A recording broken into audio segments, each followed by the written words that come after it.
Hey YouTube, my name is Hoodie, and today I want to introduce a new series where we talk about the fundamentals of One Piece in less than 2 minutes, so you're not sitting here for like an hour watching as one video. Today I want to talk to you guys about swinging at your opponent and feeling safe about it, or preparing for the win by swinging at your opponent in a specific way.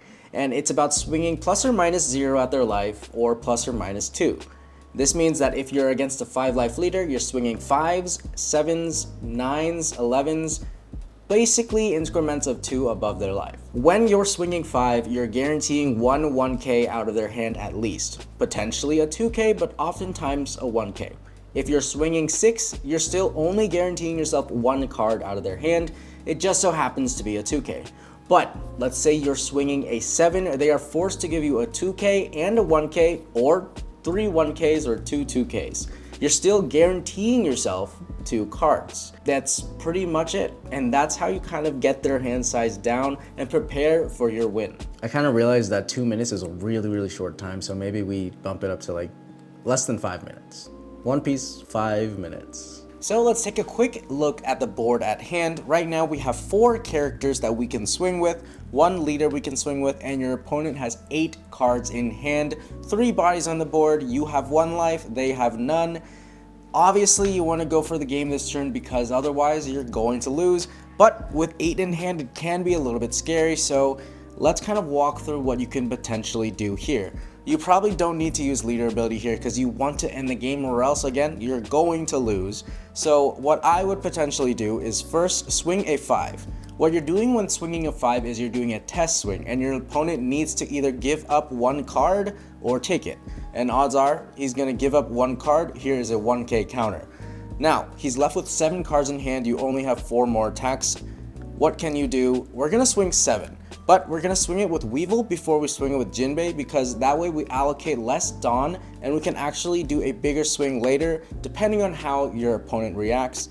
So we swing 7 and they're going to give us a 2k and a 1k because they need to protect themselves or they're going to lose the game. Next, we're going to do the same thing with this Boa Hancock. We're going to swing 7 with the Boa into your opponent. That way we get out their 0 cost trigger, or we get out their 0 cost, which is plus 3,000.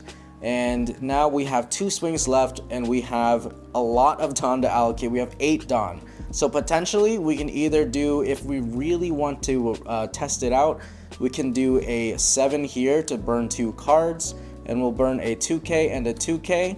And then we can safely swing with 1 card left in their hand, the rest of our Dawn, and swing for an 11 to ensure that we get the win. There are only a few times where I would swing plus or minus 1. So if you're against a 5 life leader, swinging 6s.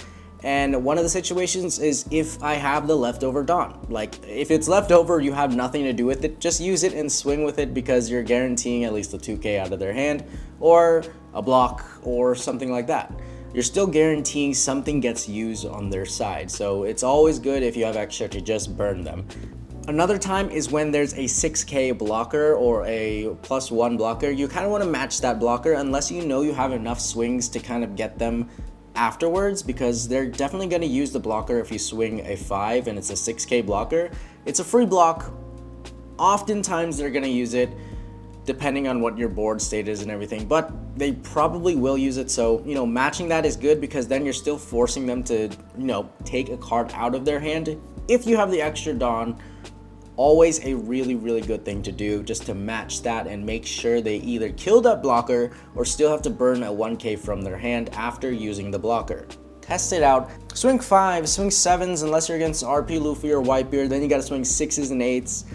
Sometimes if you're against Nami, you want to swing a 6 in case they do a white snake, but I still swing 5s and 7s and 9s, so plus 2 increments are always really good for getting your opponent's hand size down, so just so you know. Or if, for example, if you're swinging at a 6k body like a character, you want to swing at 8 at them, so you're guaranteeing 2 cards or it's death. So oftentimes they're going to let it die because they don't want to sacrifice 2 cards from hand to protect a body.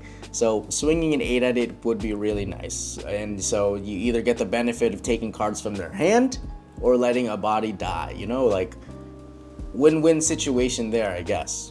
Anyways, guys, thanks for watching, and make sure you guys hit that subscribe button if you haven't subscribed already. Look forward to making more videos for you guys. Stay awesome, keep playing One Piece, and have a good time. Peace.